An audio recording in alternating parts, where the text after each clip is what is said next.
ஒரத்தி காவல் நிலையத்தில் நீண்ட காலம் பணியாற்றிய காவல் உதவி ஆய்வாளர் மாணிக்கம் தான் பணியாற்றிய அறையை சுற்றி பார்த்துவிட்டு தான் தினசரி பயன்படுத்திய நாற்காலி, மேசை என ஒவ்வொரு பொருளையும் தொட்டு பார்த்துவிட்டு கடந்த கால நினைவுகளில் மூழ்கி அவரது கண்கள் கலங்கின. இந்த காட்சியை பார்த்த சக காவலர்களும் உணர்ச்சி வசப்பட்டு கண் கலங்கினர். என்ன நடந்தது பார்க்கலாம்.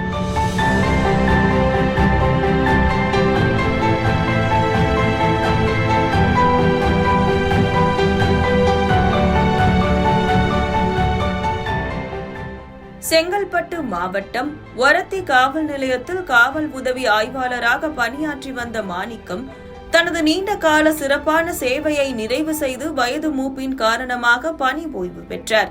மாணிக்கத்தின் ஓய்வை ஒட்டி ஒரத்தி காவல் நிலையத்தில் ஆய்வாளர் மற்றும் சக காவலர்கள் இணைந்து பொதுமக்கள் முன்னிலையில் பிரிவு உபச்சார விழாவை ஏற்பாடு செய்திருந்தனர். இவ்விழாவில் மாணிக்கத்திற்கு மாலை அணிவித்தும் பொன்னாடை போர்த்தியும் கௌரவப்படுத்தினர்.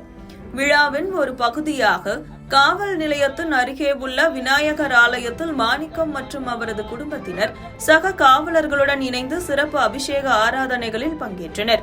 பின்னர் காவல் நிலையத்திற்குள் சென்ற மாணிக்கம் தான் பணியாற்றிய அறையை சுற்றி பார்த்தார். தான் பயன்படுத்திய பொருட்களை தொட்டு பார்த்தும் தனது இருக்கையில் அமர்ந்தும் அவர் கண் கலங்கினார்.